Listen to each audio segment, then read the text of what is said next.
Hello, everybody. Welcome to another episode with Real Estate Talk with Walter. Today I'm here with Kelly Ryan. She is the CEO of the Real Estate Institute of Victoria. Hi, Kelly. Thank you for joining us. Nice to be here. Excellent. Perfect. So I met with the president of the Institute almost a year ago now, and he was sharing all the plans that the Institute was having. And yeah, the reason for this interview is just to touch base to see how things have developed and go a bit broader about the market and things like that. So thank you for sharing the insight from the ground there in Victoria with us. No, you're most welcome. Certainly a lot happening, so more than happy to share. Yeah, excellent. Well, I'm looking forward to learning it. So let's start with introducing yourself. I have a national audience, so not everybody might be familiar with who you are if it is in a different state and they're watching this interview. So yeah, just share a little bit about yourself. Yes, well, I have been in the CEO role for 4 months now, which has been fascinating and already really rewarding, which is great. My background's actually in sport, so don't come from a real estate background at all. So I'm a true outsider, but everyone in Victoria has been incredibly welcoming of me to date, which has been incredible. So I actually have spent 20 years in the sport system, so AFL more broadly and more recently as the CEO of Netball Australia. And yeah, and here I am, 4 months into a role in Real Estate Institute of Victoria. Right. Okay. So that must have been an incredible change for you to go from a sportive background into a real estate environment. So how did you adjust? Well, I'd say I'm still adjusting. So I certainly do not profess to be the expert in a lot of these areas that we're obviously dealing with at the moment.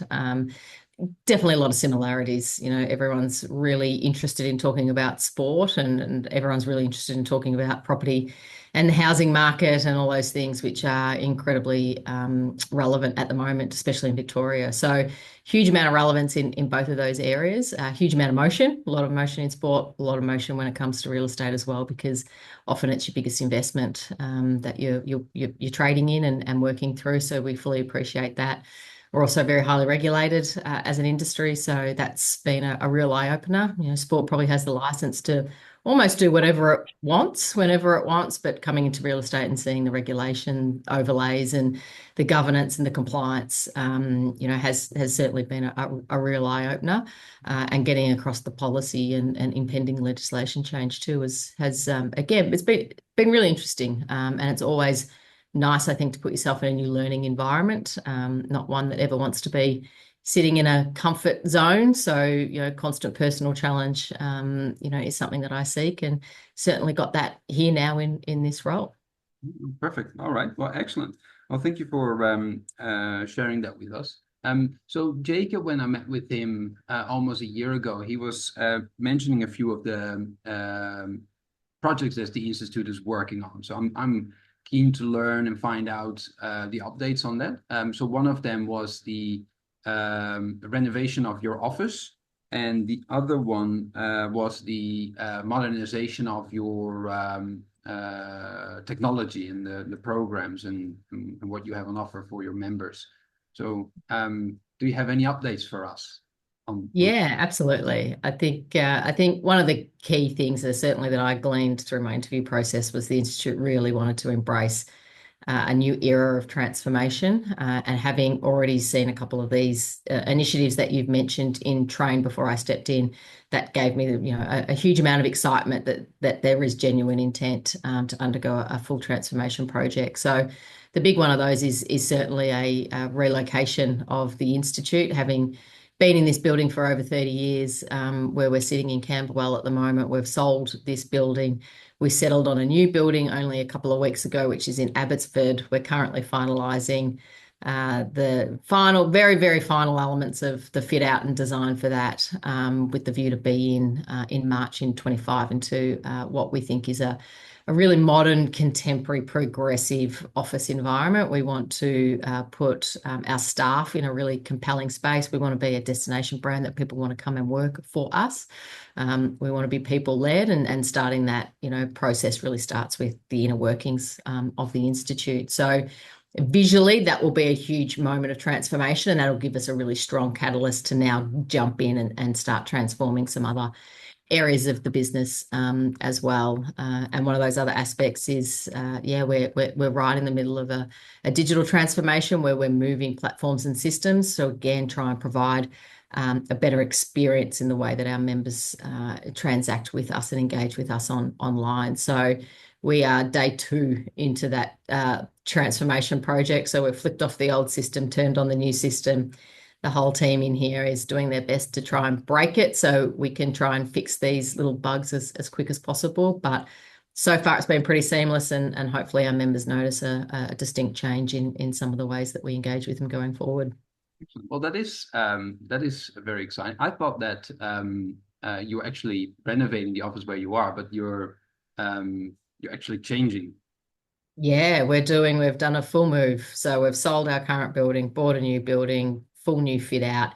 We'll have state-of-the-art training facilities so we can really ramp up what we offer from a training and accreditation and a CPD perspective. So our members will have a place where they can come and hopefully feel proud of. We want our members to be able to use the space as well. So it'll be able to host events, it'll be strong in training, and then, as I said, it'll hopefully be a space that our staff are really proud of working from.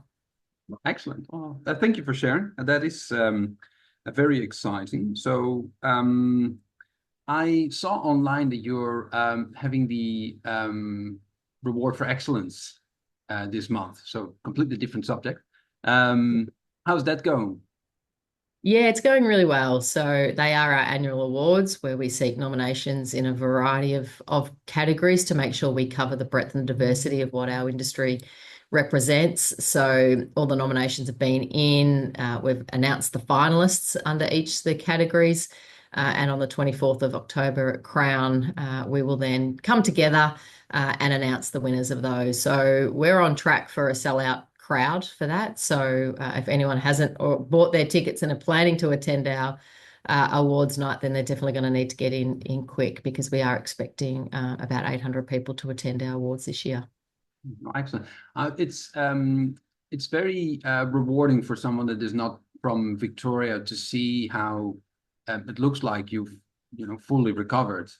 We've all been looking at Victoria, in 2020, 21, when the state really was on their knees, and to see that things are back and projects are happening, and people are coming back to the office, and it's rewarding to see from the outside looking into the state. So congratulations to you all on that. Yeah, I think everyone's still doing their bit. I definitely think there's still a little bit of a hangover impact, and some certain things are certainly still impacting the real estate market as well. But we are all doing our best to try and make sure that we can re-energize our state, continue to create new initiatives to make sure we're continuing to seek investment, still trying to get people back into the office to try and get that human connection back into what we do, which I think is incredibly important. But at the same time, we take all the great things that we did learn out of COVID, and that is that you can do things differently. So we've got to maintain that mindset, I think, is vitally important. No, excellent. Well, thank you for sharing. We'll circle back to how the market is in Victoria a little bit later on in the interview. But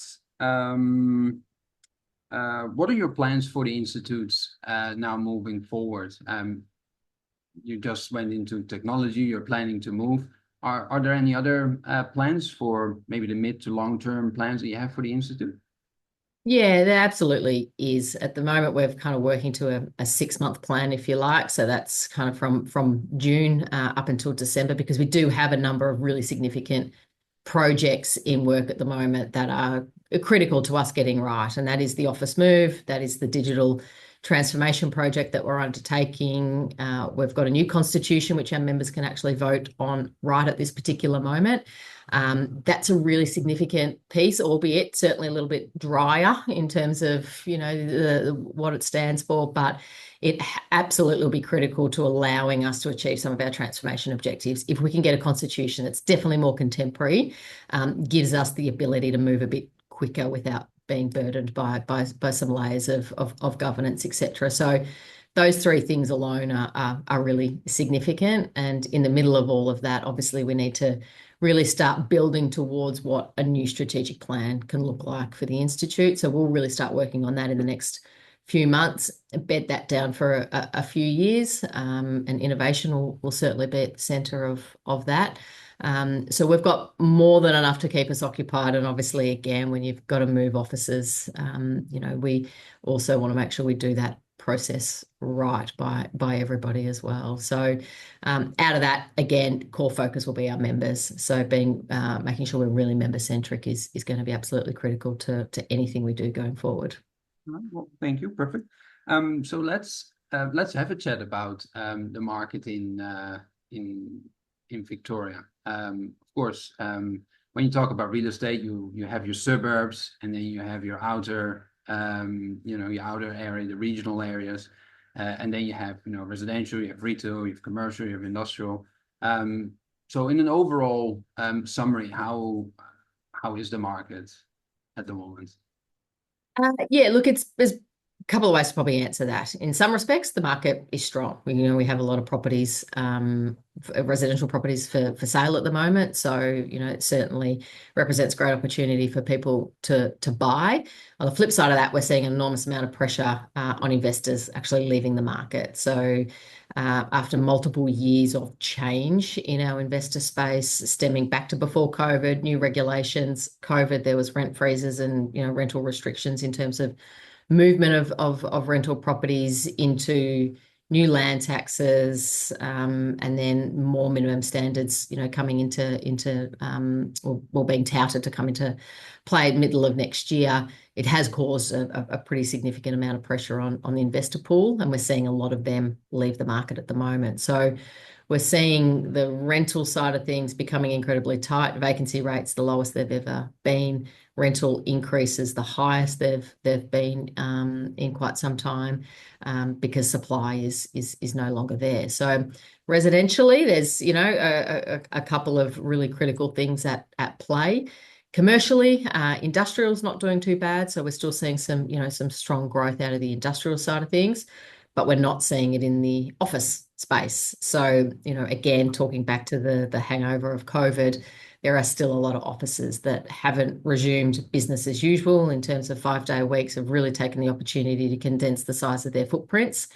So some of the bigger A-grade buildings that were being built during COVID are putting out some really compelling lease offers for people to get into them.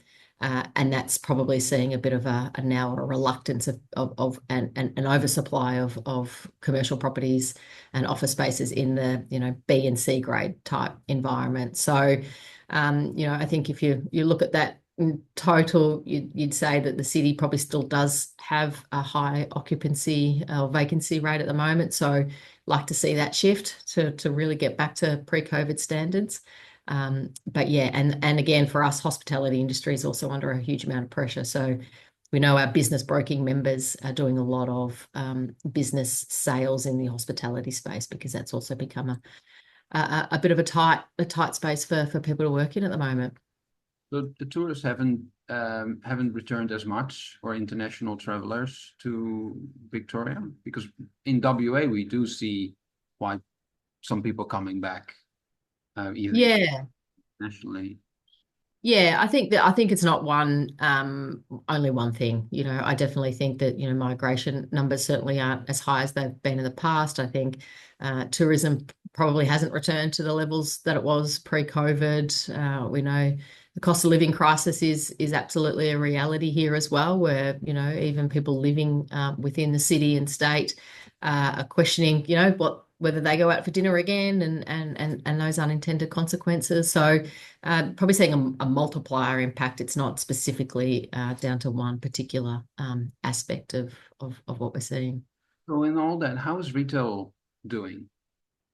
I think again, you probably see a couple of two-speed economies. So I think our shopping centres are, from a rental perspective, are going quite well. But we are seeing in some of the suburban strips are probably again feeling the impact the most because they are small businesses. And, again, we know there's been increases in some, pockets of tax for businesses as well. So we know that some of our smaller businesses have certainly been doing it tough. So we're probably seeing higher vacancy rates in residential strips, but strong growth when it comes to, larger shopping precincts. So the challenges are there, but the opportunities are there as well, and it's just trying to find the balance and push it in the right direction. 100%. I think any time a market is a little bit soft, it represents great opportunity still. So things don't stay static for long. So even though we've got, a significant amount of residential properties on the market at the moment, it represents great buying. So still creates an economy of, people getting in at this particular point in the market because they will absolutely experience capital growth in the years to come. And as you know, you invest in property for the longer term game. Victoria's too good a state and too strong an economy overall, and too much of a really compelling investing opportunity for it to stay soft for too long. So in anything, share market, property market, if it's a little bit weak at a given moment, that's your opportunity to strike. Yeah, right. Okay. No, cool. All right. Well, thank you for that. To finish the interview, is there a message that you have to the public and your members at the moment, that are struggling in Victoria?